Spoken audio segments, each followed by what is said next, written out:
Hello, my practical people. Welcome back to my channel, The Practical Therapist. This video will discuss receptive language skills and why these skills are important. Oftentimes, when I get a new referral, the main concern of the parent, caregiver, or doctor is the child's expressive language skills. Now, in some cases, the child is a classic case of he or she understands more than they can say. In other cases, the child seems to understand everything that is said to him or her. However, the child still uses gestures such as pointing to communicate what they want to their parents or caregiver. So let's talk about receptive language. Now, in a few recent cases that I've evaluated, I'm getting referrals where the child's receptive language skills were lower than expected. So, in my nearly 17 years now of practice at this point, I make it a point to talk to parents and caregivers about the importance of receptive language skills. Oftentimes, below average receptive language skills can have a negative impact on the development of expressive language skills. So, with that being said, let's discuss defining receptive language. And let's talk about why receptive language is important and how it can positively impact or negatively impact expressive language skills. Let's define receptive language. Receptive language skills can be defined as the ability of a person to comprehend, process, or understand language. If you notice here, I used three distinct words: comprehend, process, and understand. Let's break down each distinct word that I used with an example.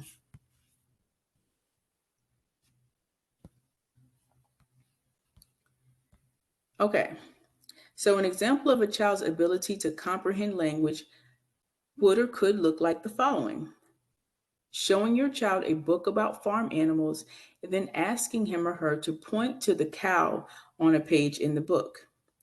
Here, it would be assumed that the child is already familiar with the basic concept of a cow. For example, the color, the sound it makes, and where it lives. Therefore, if you as the parent ask your child to point to the cow, you as the parent then assume that your child can comprehend the concept of the cow and then therefore be able to identify that particular animal from another animal, say a pig.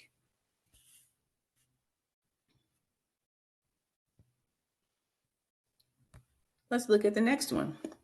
An example of a child's ability to process language would or could look like the following: giving your child a simple directive, such as kick the ball, if after you place a ball in front of your child's feet.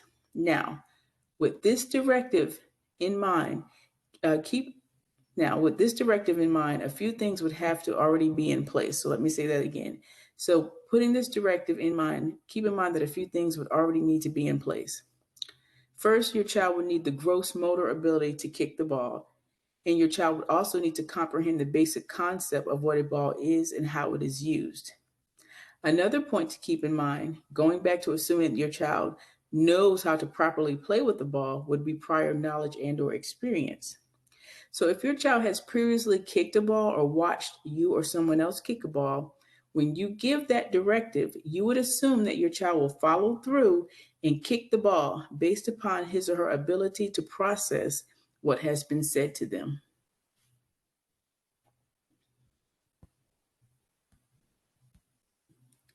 So, the next example of a child's ability to understand language would or could look like the following: asking your child for a hug or kiss.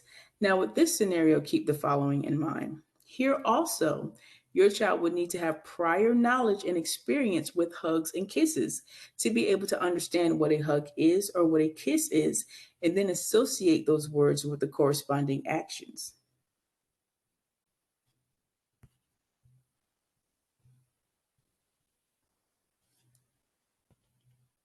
Now, if you're thinking, wow, I didn't think about receptive language skills like that, don't feel bad. Unfortunately, I don't hear the importance of receptive language skills discussed as often as I would like as a speech and language pathologist, especially in relation to expressive language skills or the ability to talk. I aim to change that with my channel.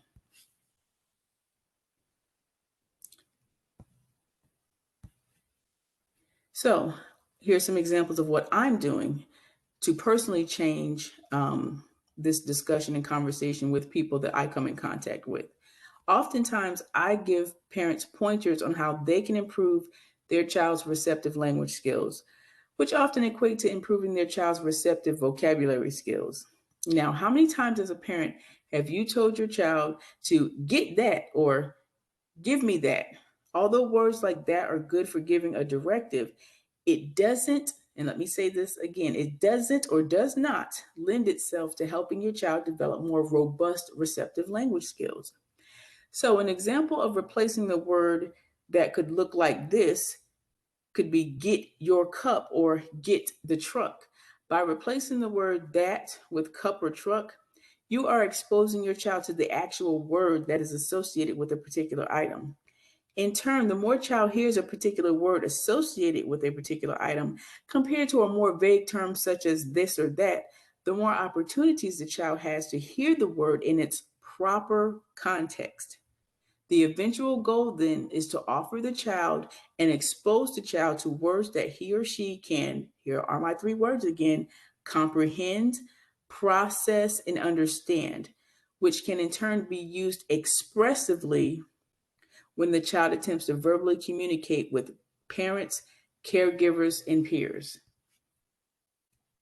All right, guys, that's the end of this video episode today. Make sure you do what you see on the screen here, like, share, and subscribe, and I will catch you guys in the next video.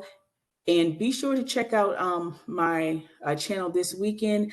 I'm going to try to drop a video of me in the grocery store, also giving some practical, because I am the practical therapist, practical examples of how you can continue to work on receptive language skills by doing something as simple as grocery shopping. So make sure you tune in this weekend. I'm going to be working on that video so I can hopefully drop it soon. All right, guys, I will check you guys out soon. Thanks for watching. Make sure you like, share, and subscribe, and check my description box for some more information.